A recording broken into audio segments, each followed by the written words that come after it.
USA has 4 aims and NEGF having 8 aims. About first aim of NEGF is talking about student ministry.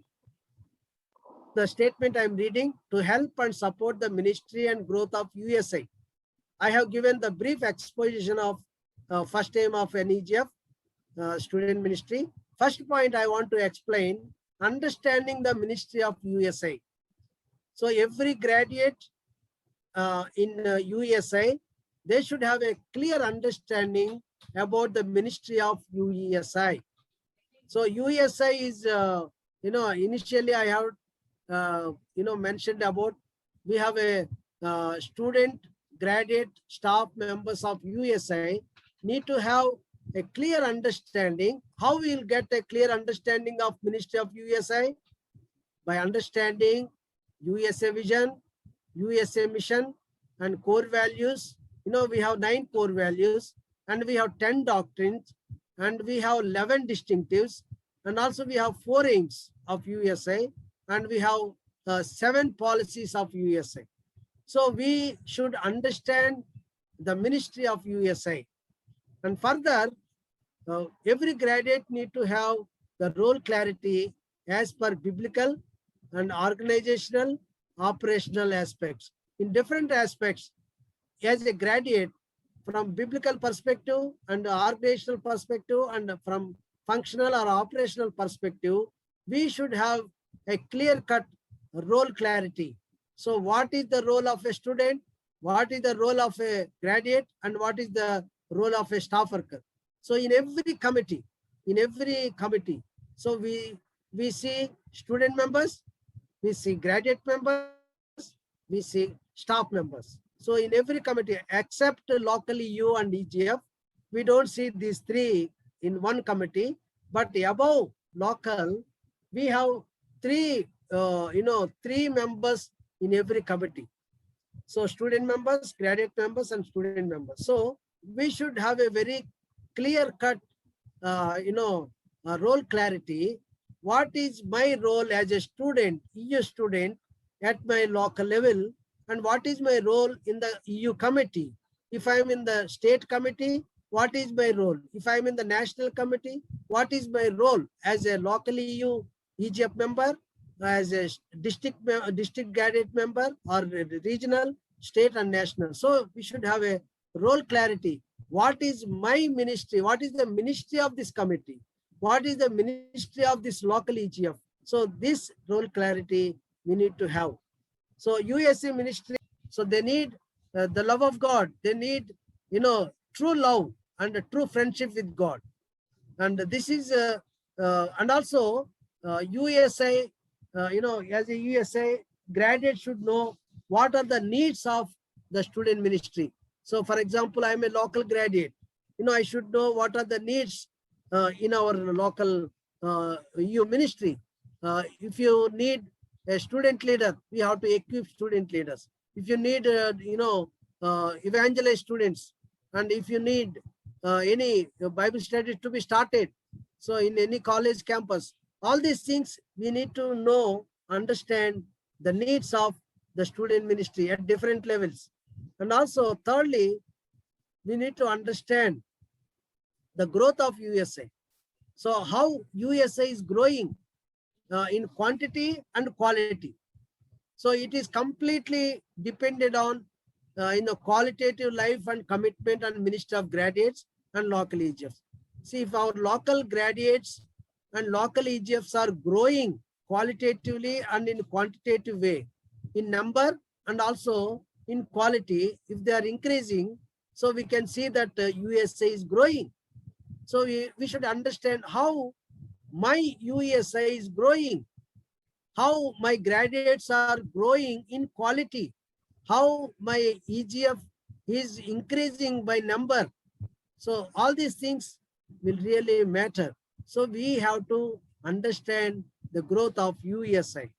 Fourth one is to understand our first aim, extending the help and support to USA as a graduate member, as a graduate committee member at local EGF or at a state EGF or NEGF, wherever.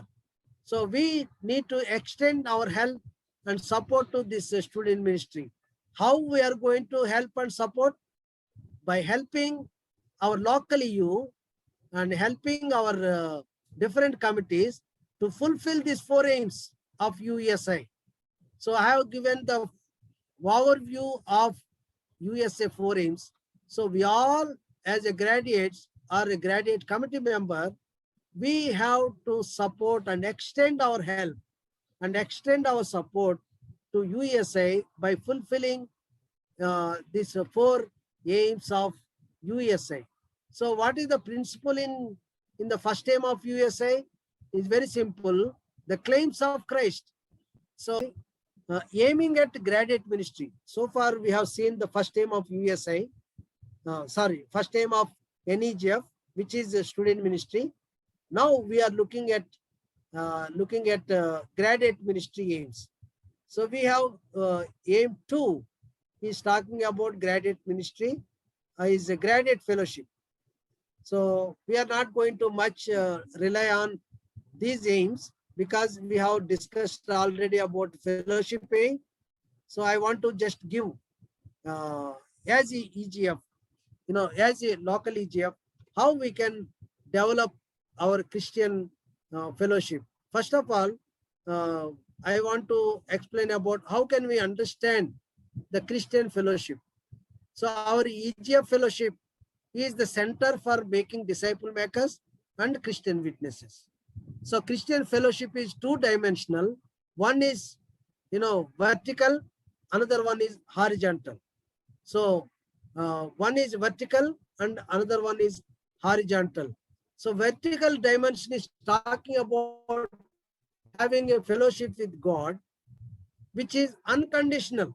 God didn't put any condition to have fellowship with him. Only one thing is that the moment you become a born again Christian or becoming a child of God, so your relationship with God has started. So God is not putting any condition to have fellowship with him. So you can have an unconditional personal communication with God through personal Bible study, personal meditation, and also personal prayer with God. So horizontal dimension is talking about the fellowship among the born again believers, born again Christians. So it has a condition. So to have fellowship with God, we don't have any conditions.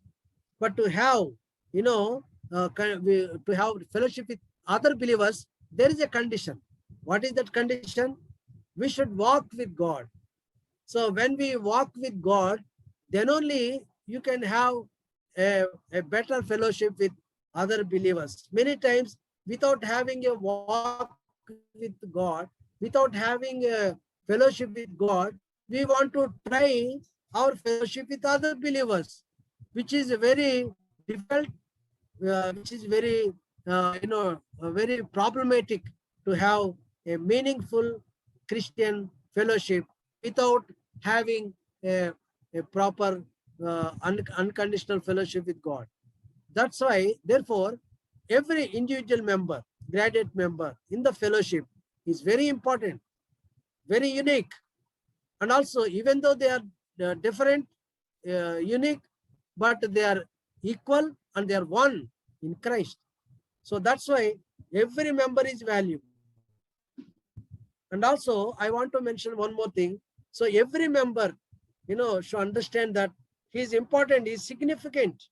I'm important in the body of Christ. I'm important in the fellowship because I am equal in Christ. I am one in Christ.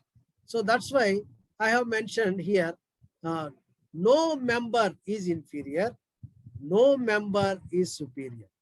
So 1 Corinthians 12th chapter says, 15 to 20 says, no one is inferior.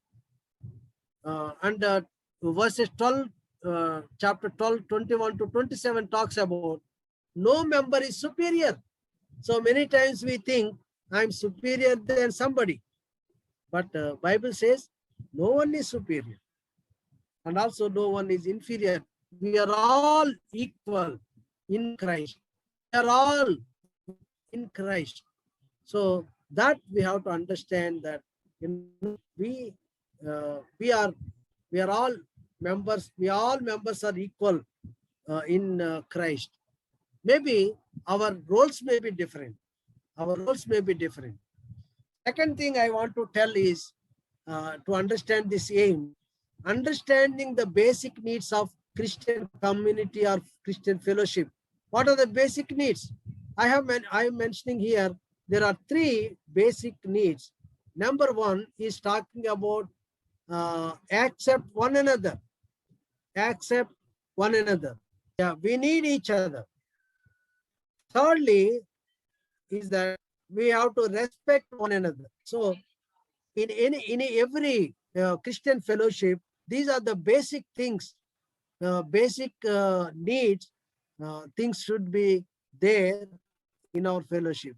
So we have to check in our fellowship, EGF fellowship, among graduates, among students and graduates, among students, graduates and staff. So even within the committee, committee also a small fellowship, community.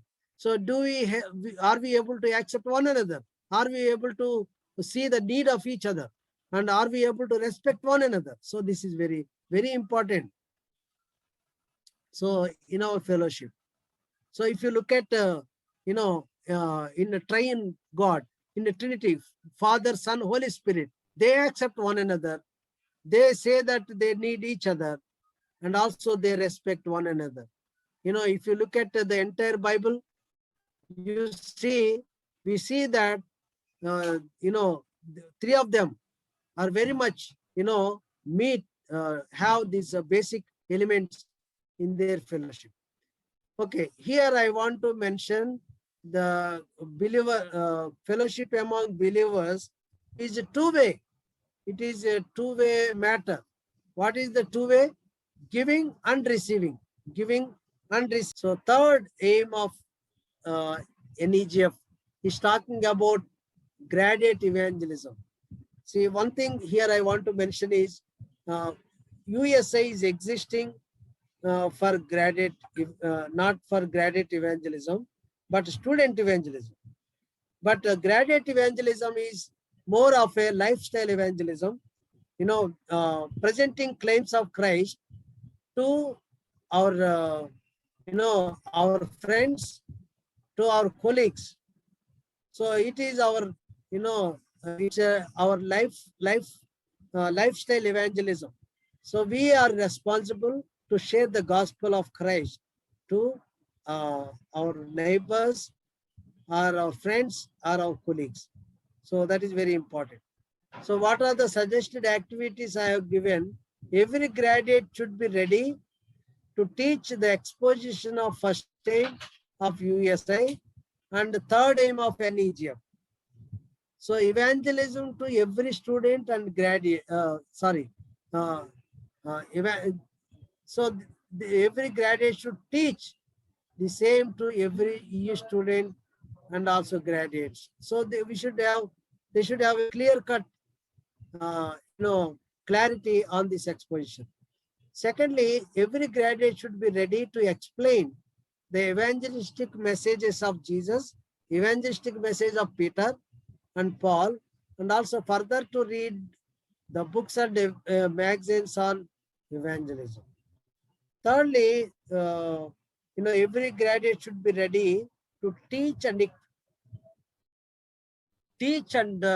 equip students and graduates on evangelistic methods, and also challenging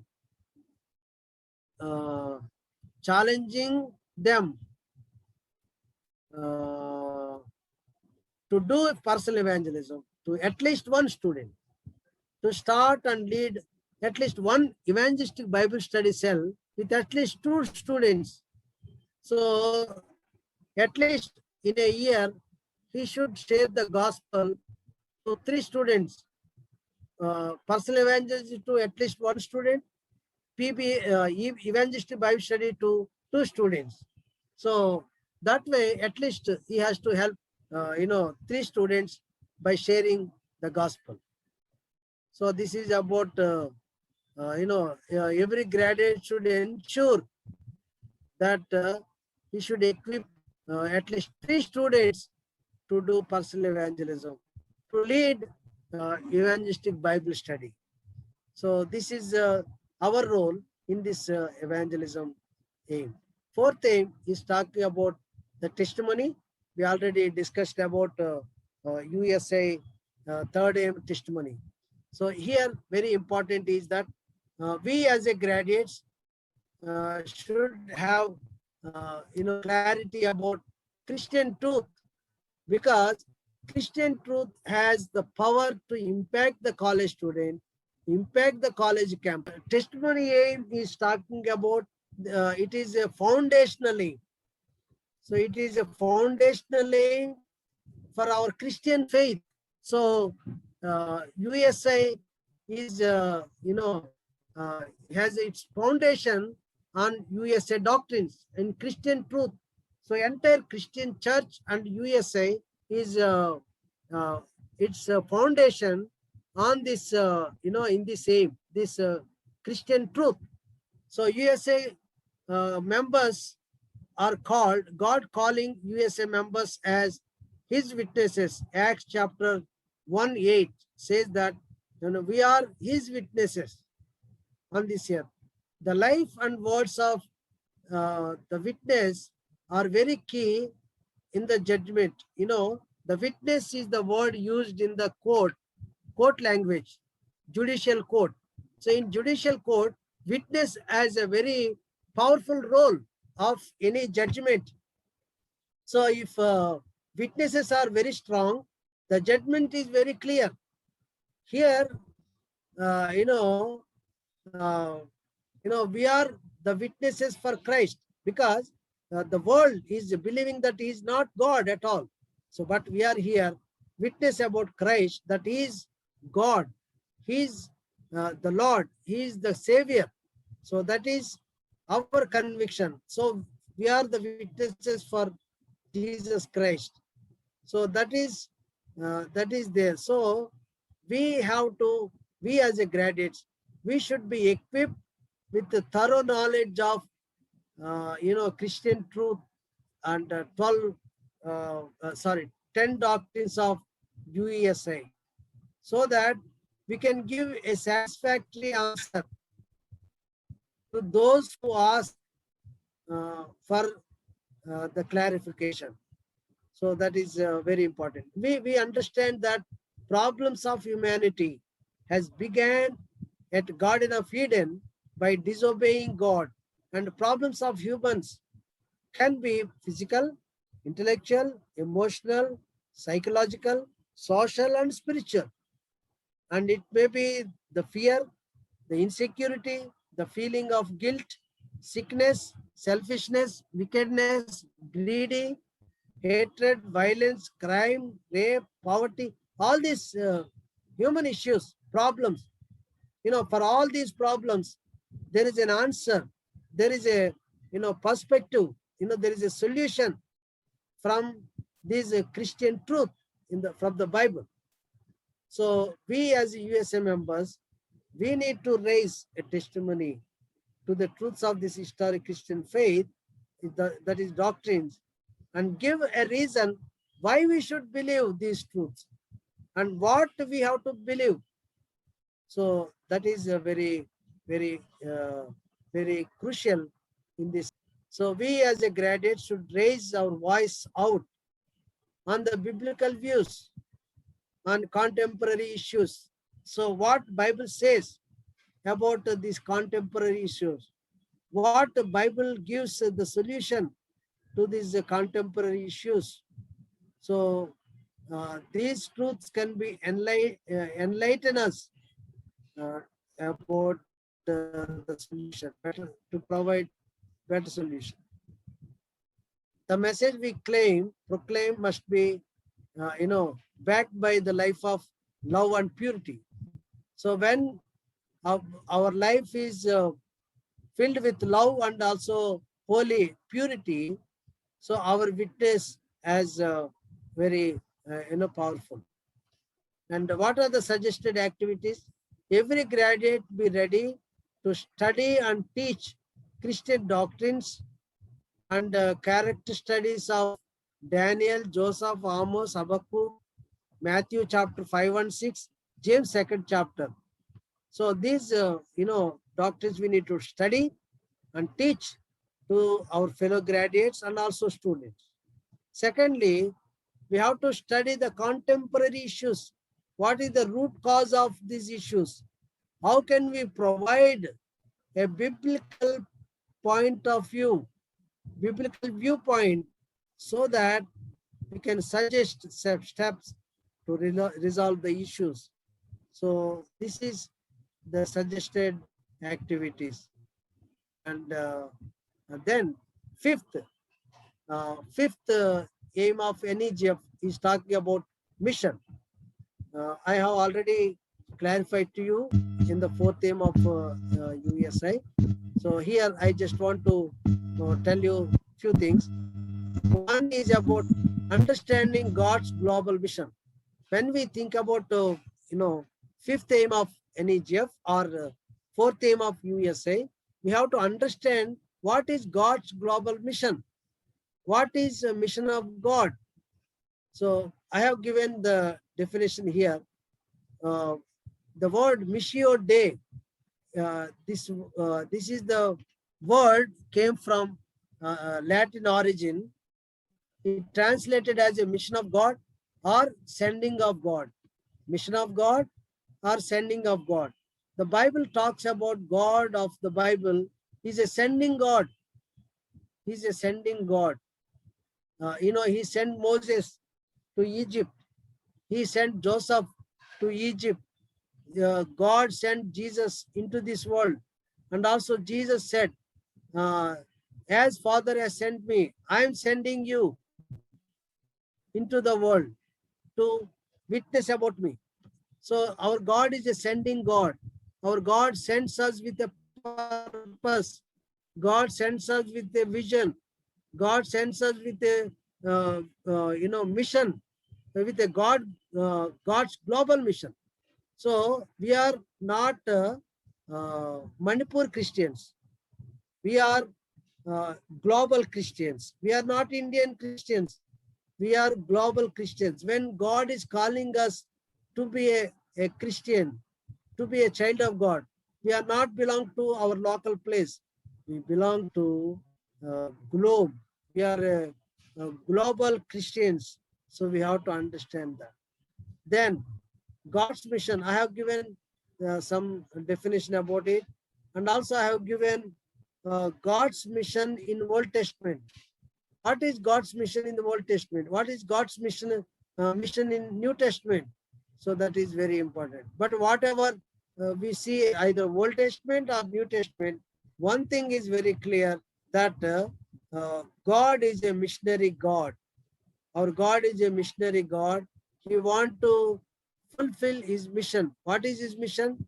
To establish God's kingdom on this earth. He wants to establish God's kingdom in our lives, in our family, in our society. So that is the aim of God's mission. So he wants to establish God's kingdom. So we need to understand that I am part of this God's mission.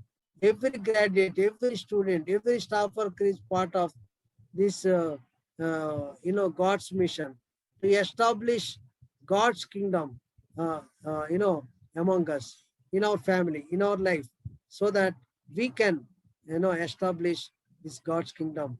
So I have given some activities here. Every graduate to be ready to appoint and equip EU and Egypt missionary secretary, mission secretary, not missionary, mission secretary. So we have to appoint a mission secretary in our EU separately and EGF separately. Why? So that they can fulfill this fourth aim of USI in their local EU. So, and also in local EGF. And secondly, to every graduate to be ready to adopt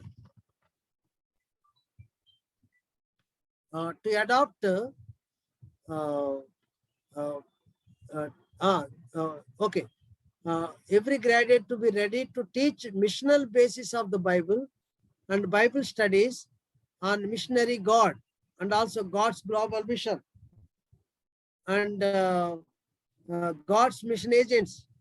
So, and also every graduate to be ready to understand the unfinished task of God's global mission. So God's global mission is not yet finished.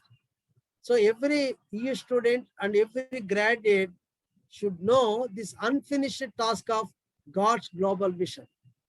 And also we need to understand unfinished task of student mission also in our local place, in our state, in our country, and even in nearby countries. So we have to understand that. And also we have to understand, we have to discover, we have to discover God's will. We have to discover God's will. What is our God-given role? And also we have to, every graduate should be ready to read and also, teach missionary biographies. So this is the 4 things we can do. So I'm not covering the questions for discussion. I'm going straight away to 6th aim of NEGF. So this is also one of the graduate ministry related aim, Christian home. What we are going to do is, as a graduate, to help graduates establish Christian homes. So introduction. So USA believes that the family is the nucleus around which the church and society are built. And the Christian family is not a home with Christians, but a place where Christ is the Lord and head of the house.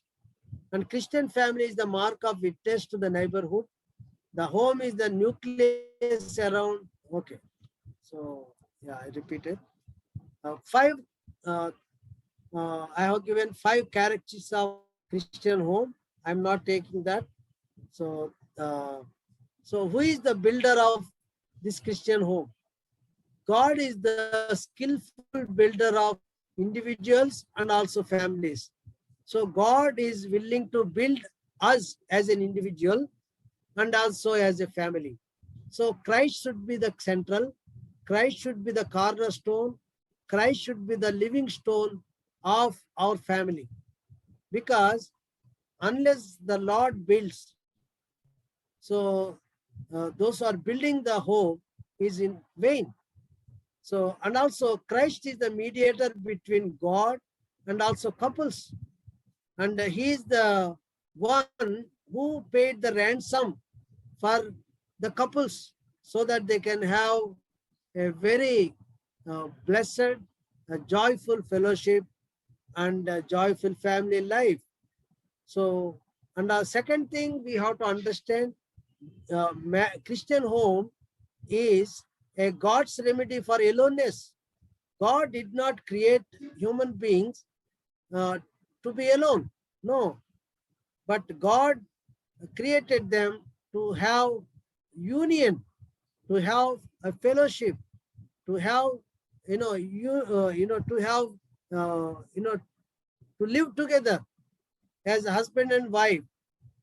Why God, why God made us as a family? So that we can, as a husband and wife, they can have experience mutuality, they can experience togetherness, they can have complementation, and also they can have competition also, competition, complementation, and completion. So when we experience is a togetherness, it is the remedy, God's remedy for aloneness. So after marriage, after becoming a family, we should not feel lonely at all. If you are feeling lonely, then we are having so therefore we need to understand that God united us for And then we are God's co-workers. Husband and wife are the God's co-workers or co-builders in building Christ-centered family or Christ-centered home, so that that family can experience perfect harmony, perfect intimacy, and oneness, which involves the cost. So which involves the cost. Here I want to mention three principles of a God-centered family. In any God-centered family they should practice these three principles. One is the principle of living, the principle of living. Parents and self should should not control the family. So we have to live. We should exercise the principle of living. Second thing is principle of cleaving. To whom we have to cleave? It is talking about psychological cleaving and also emotional cleaving. And third principle is principle of oneness. God united us as husband and wife, not for uniformity, not for synchronization, not to compromise, but to have understanding, a better understanding between husband and wife, and they should have a better adjustments, and to have unity in diversity, even though having different perspectives, but adjusting with their perspectives. So these are the very important principles in any God-centered family. And here I'm mentioning about Adam and Eve. In the beginning, they are God-centered family. They have, first one, they have inbuilt by fullness of God's love and power, and God is their source, and they are completely dependent on God for needs. Thirdly, they have experienced perfect intimacy, harmony, oneness with each other and also with God. So that is very clear in the beginning of Adam and Eve. But after coming to the third chapter of Genesis, what we understand is Adam and Eve became self-centered family, serpent-centered family. Means they want to do whatever their self says. They want to do what serpent he's dictating. What serpent is saying, they are doing. They are completely controlled by either self or they are controlled by the serpent. So that is very clear. So instead of, self-centered family or serpent-centered family or someone-centered family, it is good to have God-centered family. So that is very important. So in this self-centered family, there is no possibility of perfect harmony, no possibility of perfect intimacy. So that is very clear. So self-centered husband and wife, they focus more on self, independent of God and independent of spouse. And self is the source of their marriage. They never allow God to transform their selfish behaviors and attitudes, and they are very much insulate themselves. And also they blame the other spouse for unsolved conflicts. So this is about, I have given some suggested activities. Every graduate to be ready to provide premarital counseling and materials. Every graduate to ready to teach the principles of Christian family and parenting. And every graduate to be ready to teach families on family prayers or family altars. And every graduate to be ready to teach the fivefold goal of a Christian family, and to teach the concept of USA open home. So I have given These are okay.